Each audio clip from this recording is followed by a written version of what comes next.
Ever wonder how someone goes from having nothing to running a big company? What if I told you the key isn't luck? Stay with me, and I'll show you how anyone, no matter where they start, can turn their dreams into reality. Meet Kenneth W. Freeman. He grew up in poverty with very little opportunity and somehow worked his way up to become a corporate leader at the top of his field. His story is one of overcoming every obstacle life threw at him.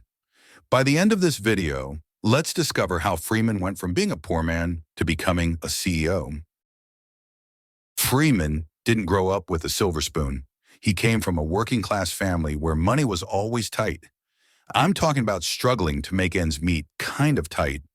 His family didn't have a lot of resources and opportunities were hard to come by. When you're in that situation, it's tough to even imagine a future where you're successful or have it easy.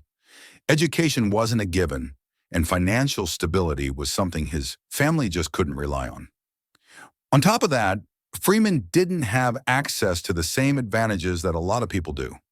No fancy schools, no connections to the right people, no leg up. He had to work harder than most just to get a foot in the door. And honestly, it's easy to start doubting yourself when it feels like everyone around you has a head start. The lack of opportunity made him question if a better life was even possible. At some point, Freeman realized something big. If he was ever going to get out of his situation, education was going to be the key. But there was a problem. He didn't have the money to just pay for college. So instead of giving up, he made it work. He picked up part-time jobs to cover tuition, worked crazy hours just to get through school, and didn't back down. It wasn't easy, but he knew that without education, he was stuck. And that ambition he had, it started to shift his whole mindset. Suddenly, the doors that seemed locked, whether it was a good job or just a better life, started to crack open. Then came a big moment of clarity. Freeman realized that his education wasn't just about learning facts. It was his ticket to something bigger. It gave him confidence. It showed him that no matter where he came from, he could level up if he kept pushing. It wasn't like a magic moment, but more of an aha moment where he understood for the first time that his ambition, combined with the education he fought for, could actually take him places. That was the moment that gave him the courage to keep going, even when things still seemed tough. Now the real question, how did Freeman manage to become a CEO after starting as an employee? Starting at the bottom, no shortcuts. Freeman's journey to the top didn't start with special treatment. He worked entry-level jobs in a fiercely competitive environment where nobody cared about his background. It was sink or swim.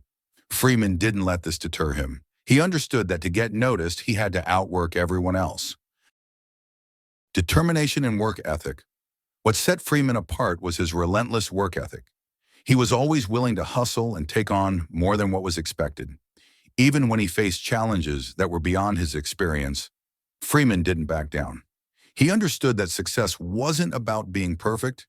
It was about showing up every day and doing the work, no matter how tough it got. Taking calculated risks.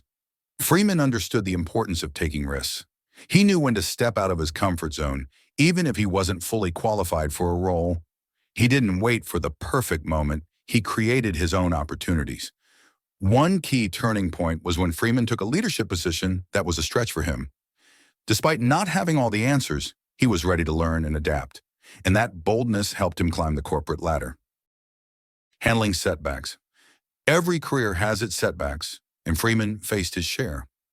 One major obstacle came when he lost a job during a market downturn, which made the situation even more challenging. Many would have given up, but Freeman used this setback as a lesson. He didn't let it break him. Instead, he took the time to analyze what went wrong, adjusted his approach, and came back stronger than before. Leadership and vision. Freeman's approach to leadership was not just about climbing the corporate ladder. He wanted to create something bigger. He led with integrity, building strong teams and focusing on people over profits. Even when times were tough, Freeman kept his team motivated by helping them see the bigger picture. He understood that success wasn't just about getting ahead. It was about empowering others and working together toward a common goal. Freeman didn't just stop at climbing the ladder. He made it to the very top. From working his way up in the executive ranks, he eventually became a CEO. But it wasn't luck that he got him there. He had a game plan, innovate, think big, and always look for ways to improve. He wasn't afraid to make bold decisions, even when they were risky. And a big part of his success, he built a positive corporate culture where people felt motivated and valued. He knew that getting the right people on your side and empowering them was key to any company's success. Freeman's idea of success is something we can all learn from. It wasn't just about getting rich. Sure, the money came, but that wasn't the point. For Freeman, true success was about the impact you leave behind, the legacy you build, and the difference you make in the lives of others. And he always believed that if you're in a position of power, you have to give back, whether that's through mentorship, creating opportunities, or just doing the right thing. For Freeman, it wasn't about climbing for the sake of climbing. It was about lifting others as you go. At the end of the day, Kenneth Freeman's story isn't just about going from poverty to success. It's about realizing that no matter where you start, you have the power to shape your own future. So whatever stage you're at in your life or career, take these lessons to heart. Whether you're starting from scratch or facing your own obstacles, use Freeman's story as a reminder that you've got what it takes to overcome and succeed. Start today.